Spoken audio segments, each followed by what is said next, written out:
Jumping into number 2 in the charts of best guest hosts on Later with Bob Costas is Chris Connelly, who, not surprisingly, did a great interview with George Martin while he was promoting his production work on the Broadway version of The Who's Tommy. But he also really delved deep into Beatles talk, talking about Strawberry Fields, Yesterday, Please Please Me, Lennon Under the Influence in the studio, a bunch of cool stories. A great interview, worthy of Bob Costas and the later series. Great job, Chris Connelly. Aren't you kind?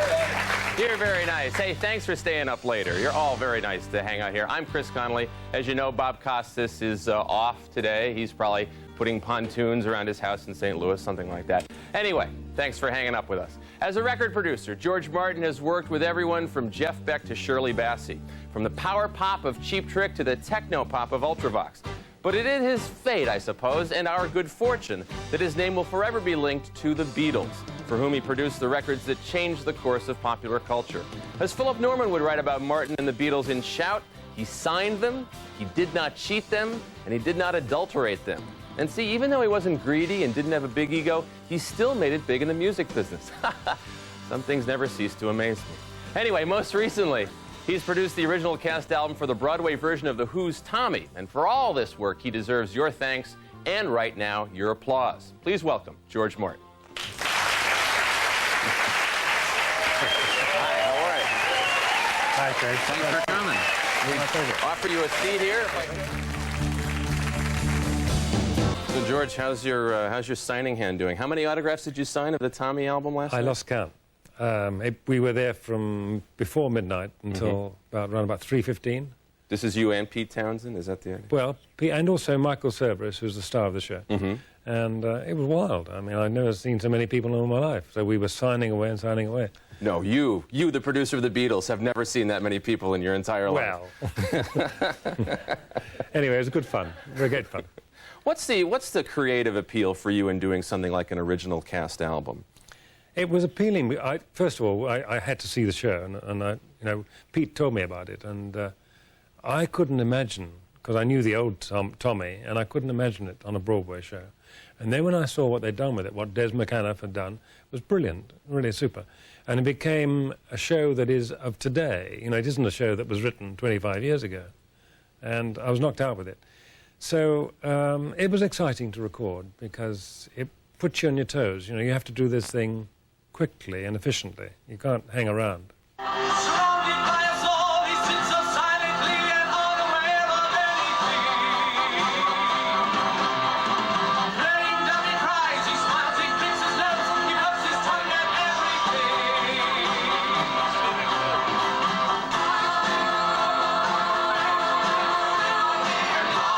One thing that Pete Townsend said while you were doing this recording, he yelled at one of the actors to keep it dangerous.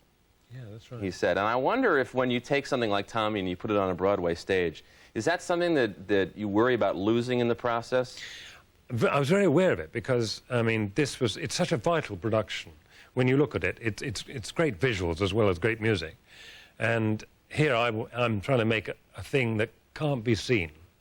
And I have to recapture that. I have to give the excitement purely in sound.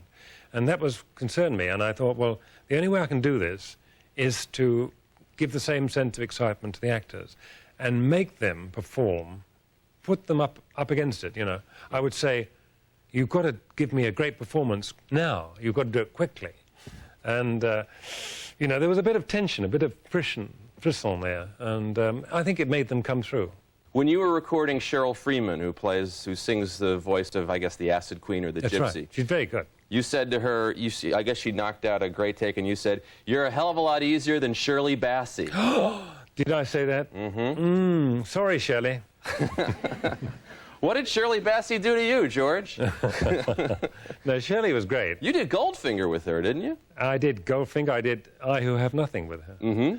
But Shirley actually walked out on me when one day I was going through new songs for her, and she said, I want to record on Monday, whatever it was, in the evening, I said, I looked at my diary, I said, Shirley, I can't do that day. I can do Tuesday or Wednesday or whatever. She said, no, I want to record on the Monday. Now, the reason I couldn't do that day was that I'd promised Cilla Black that I would go to her Royal Variety performance. So this is a performance for, like, the King and the Queen and stuff, yeah. Right, all right. And it was that night. And I think Shirley knew that. And I said, I've got a date. And so Shirley said, you record with me that night or you don't. I said, I'm afraid I've got a date. So she slammed out and she said, I've lived in the shadow of the Beatles for too long. But we're good friends now. Oh, you are? Oh, sure you are, yeah. Yeah, she'll be coming over for tea a little later, I'm sure. We'll be having a wonderful time. What did you think of when you heard Tommy the first time in '69? Didn't you say to yourself, this is just a lot of nonsense here. I've been there, I've done that. Not really. I mean, I was fairly busy at the time with another group. And did anything ever come of them? Nothing at all. No, I didn't think But we worked long hours. Okay, yeah. And, and when Tommy, in fact, I think was a very courageous thing to do in 1969, I think it was. Right. Because it was the first rock opera, and it was the first attempt to tell a story with good songs and so on. And what Pete wrote then, I mean, it stood the test of time. A quarter of a century later, we're having a Broadway show, so there's got to be something good in it. You made your mark from the beginning sort of in comedy records, knockoffs with things like Peter Sellers and Peter Ustinov. And then, of course, comes the magic moment when somebody says, there's this group I want you to listen to. Brian Epstein came to see me, and he'd been to every other record company in the country. I didn't know this. In fact, I think if I had known it, I don't think I would have seen him. You know, who wants to see a guy who's been turned down by everybody? Right, this is the manager, obviously. Yeah, and Brian also had been told by Sid Coleman, you know, have you seen George Martin? He said, no, who's George Martin? He said, well, he's a guy who produces comedy records for Parlophone. And obviously Brian said to himself, well, now I've really hit rock bottom. You know, you can't get any lower than that. So he came to see me and he played me an acetate of the Beatles. And it was terrible. It was awful. But there was something in there that I thought was worth listening to. I said, look, I can't judge it on this, Brian. If you want me to look at this group, bring them. I've got to see them. So he brought them down from Liverpool, and I spent a few hours with them in the studio. And I met them. When I met them, I fell in love with them. It was simple as that. Then you agreed to sign them on the basis of that? I signed them purely on the strength of their character and their charisma, because they didn't show any evidence of having great songwriting capabilities then. The best they could turn out was Love Me Do, you know. Oh, is that all? Well, you know, really, no. It wasn't all that great a record. It wasn't all that great a song. And it only got to number 17 in England. So I think we were right, really. How would you assess their personalities, particularly in the early days? Paul, John, what were they like? Well, you could tell they were rivals. I mean, even in that very early days, I think they could sense that I was looking for a leader. Because I was, in my subconscious. I was looking for the Elvis Presley or the Cliff Richard or whoever it was, the soloist. And they were kind of competing with each other. In fact, I did actually listen to them in turn to find out who had the best voice. And, you know, then it hit me between the eyes. You shouldn't do this. This is a group. Take them as they come. And so from that moment on, they tended to sing their own songs. And although they collaborated on a lot of the early songs, doing them jointly. I mean, From Me to You, for example, was a joint song. They quickly established their own style, and then they would sing their own songs. So, I mean, it would be unthinkable for John to sing Yesterday, for example. In fact, I think the only song we ever recorded where Paul sang a John song was on Please Please Me. And that was my doing, because John originally took the solo, but he also played harmonica. And I wanted him to fill in the harmonica behind the voice. And because we only had 2 tracks, we couldn't multi-track. So I got Paul to sing the lead. I think John was a bit put out by that. Oh, I'm sure he was thrilled. Exactly. staring daggers at you, no doubt. It'd be, when did you begin to gain confidence in their songwriting capabilities? Because you used to try to find songs for them to do. Oh, sure. In fact, Please Please Me was a second choice. Because after Love Me Do, I knew we had a hip group. I knew we hadn't got a hit song. And so I knew I had to find something. And I scoured Tin Pan Alley looking for songs. And there was this song that had been written originally for Adam Faith, I think. And I thought it was a hit song. I really did. What was it called? It was called How Do You Do It? And I gave it to the Beatles, and they recorded it very dutifully. John took the lead, and it was good. It was a good record. And it's still lying there in the archives. And they came to me afterwards and said, look, we think we can do better than this. I said, if you can do better than that, you do well, because that's a hit song. And they said, well, we'd like to do what you suggested to us originally. I said, what was that? Because on the original sessions, they'd played Please Please Me as a very slow, dirgy Roy Orbison ballad, type ballad, you know. And that was how it was written. And I made a comment to them. I said, you know, that's a good song in the making, but it's much too slow. So they'd worked on it, and they came back to me with a zipped-up version. And I fitted it, I sort of arranged their introduction to it and put harmonica on. And we worked at it. And it was good. And when we finished it, I said to them, gentlemen, you've got your first #1.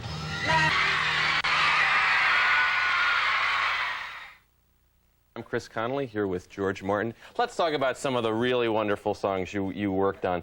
Yesterday, for example. Is that string section your idea? Yeah, yeah. Well, in fact, when, again, Paul had this lovely song, and he'd had it for a long time, and even when we were recording in Paris, he had the germ of this song, which used to play on the piano. We called it Scrambled Egg. You could sing it like Scrambled? Well, the reason was he hadn't thought of a lyric. He was looking for a song title that would do the da-da-da, you know. And he just used to sing his own lyrics. Scrambled egg, oh, I love to eat that scrambled egg. And so on. Somebody from Denny's is like grabbing the phone right now, you know. And so when he said, you know, we eventually came up with Yesterday. In fact, when he came up with Yesterday, I said, there's already a song called Yesterdays. He said, I don't know about it. And of course, nobody does now. Anyway, it was a lovely song. And I said, well, I can't imagine Ringo playing heavy drums on this. I can't imagine rock guitars. I think it's a beautiful ballad, and I think we've got to do it that way. I said, look, what we should do is this. You go down in the studio and sing it, and I'll record it with you just playing guitar. So that's all we did. We just strummed away on his guitar, and he sang it, and came up and listened to it. And I said, all I can think of is putting strings on it. And he sort of frowned. He said, I don't want Mantovani, thanks. I said, well, look, why don't we do it like a real classical record and treat it as a string quartet? And he thought it was a wild idea. And so that was it, really. We did it. And when John hadn't heard it at all. And he came in to listen to it, and he was knocked out. He flipped. He said, wow, it's great. Yes. Let's talk about one of your toughest producing jobs, I guess, would have been marrying those two different versions of Strawberry Fields Forever. It was a lovely song, that, and I was knocked out with it when I first heard it. I mean, my first memory of Strawberry Fields was John playing it, you know, strapping on his acoustic guitar and standing where you are now, and I would sit on a high stool and listen to it. Okay, play it to me, John. And he sang it through, and of course John's voice is one of the most wonderful voices ever created, I think, and it thrilled me then, and it still thrills me when I hear it now. And it was a lovely song, and when we started recording it, it kind of got heavier, but we made a very, very good take, and I was very pleased with it. John went away and came back and said, look, he said, you know, we've never done this before, but would you mind doing it over? I said, don't you like it? He said, well, I think we can make it better. I said, well, how can we make it better? He said, if you do a score, he said, I'd like to have some strings on it, and I'd like to have some horns. Will you do that for me? I said, sure, okay. And so I worked away, and we did another version. And we made this much more heavy. We had a really raging rhythm section, with everybody piling in on timpani and everything, just going mad. And we made another track completely, which was also extremely good. And I thought, now you got it, John, hey? He said, it's pretty good, but the first bit of the first song is terrific. Why don't you have the first bit of the first song and the second bit of the second one? You just want to, like, throttle a guy when he says something like that? Well, not really. All I said to him was, there's only two things against that. One is they're completely different tempos, and secondly, they're in different keys. So he said, George, you can fix it. I know you can. And I thought, this guy's impossible. So I went away and thought about it. And fortunately, the key change was, it was a whole tone, actually. and it required a 12% change in tempo, but it was the right side. So the sharper version was the faster one. I see. So I was able to slow down one and speed up the other and meld them, cut them together. I can hear the join, it sticks out like a sore thumb, but I don't know if you can. You always were such a straight arrow through it all. I mean, when the drug era began and various members of the band began engaging in hallucinogens or stuff, you never took any part of any kind in it. Well, drugs are stupid. I mean, they always were and they always will be. And those kids who think that drugs are going to mean something and give them creativity, they're barking up the wrong tree. And the Beatles themselves, okay, so they smoked pot, but they never did it in front of me. Well, they used to like stuff, what, something like under the door or something? Well, so they you used couldn't to sneak into the canteen and lock the door and then sort of come back beaming all over their faces. You know. I knew exactly what they did. And they would giggle a bit. But generally, I must say this for them, they never really did it when they were working hard. They did it at the end of the session as a kind of relaxation. And they never at that time, they were not into anything worse. Now, the only time that I can remember was when John took some LSD on a session, and I didn't know about it. And he felt very, very funny, he felt very strange, and he looked awful. And the other three weren't into this at all. John was the one who'd done it. And I said to John, you know, can I help you? Do you want to go home? He said, no, he said, all I need is a breath of fresh air. And we couldn't take him outside because there were 500 screaming kids outside. You know, it was impossible. So I hey, said, look, it's Mr. Lennon. He's not looking too good at all. No. Exactly. So I took John upstairs onto the roof. Which is always a good place to take somebody on a bad acid trip. Let's get up on the roof. You see, I didn't know. I mean, that's quite true. And there was no parapet. And we walked around the roof, and I said, be careful, John, don't go too near the edge. And there's a 100-foot drop there, you know. And he looked up at the stars and he said, George, look at those stars. Aren't they big? Aren't they fantastic? I looked up and I just saw one or two tiny stars. But I guess he was seeing something different to me. But, you know, it was okay. Times before, but let's go way back in your life. Do you remember the first time you came to New York? Well, actually, the first time was way before the Beatles. Yes. But well, I'm talking about like when you came on the boat. When during the war. Oh, hey, you've been doing your homework, haven't you? Well, indeed. Teacher's pet, teacher's pet. Yeah, well, I was at the tail end of the war. I joined up into the services. I was 17, and I joined the Fleet Air Arm, which is like your U.S. Naval Air Service. And so I was a flyer on carriers. And we left England on a liner which was converted into a troop ship. It was designed in peacetime to carry 2,500 people. Right. When I was on it, there were 9,000 people on it. And we took turns at standing up, you know, it was that kind of thing. And it was an amazing journey. It took 3 weeks zigzagging, avoiding U-boats and things. And I'd come from a blacked-out Britain, which was still at war, where you didn't dare show light at night, you know, heavy blackout curtains everywhere, and raids and bombing going on, and V2s, V1s rather, the doodle bugs going overhead. And I come to New York, and when the ship docked, there was a band of the US Marines playing on the dockside, and they were playing Sousa March, and then suddenly they broke into Glenn Miller's In the Mood. I thought, wow, this is amazing, you know, for a military band to play really good Glenn Miller stuff. And then wherever we went, you American people looked after us so well. We were treated like little tin gods. And it was the days of Broadway when you had Billy Diamond's the Diamond Horseshoe.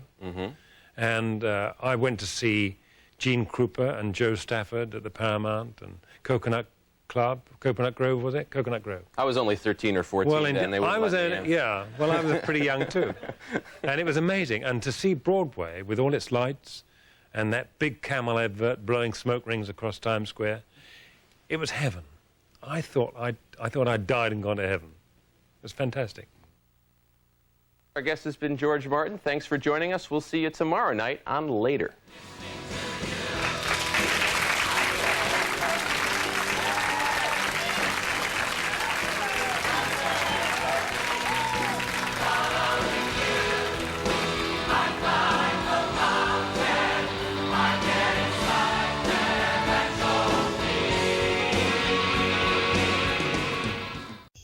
Thank you for watching Cleveland Live Music. If you like what you see, hit the subscribe button.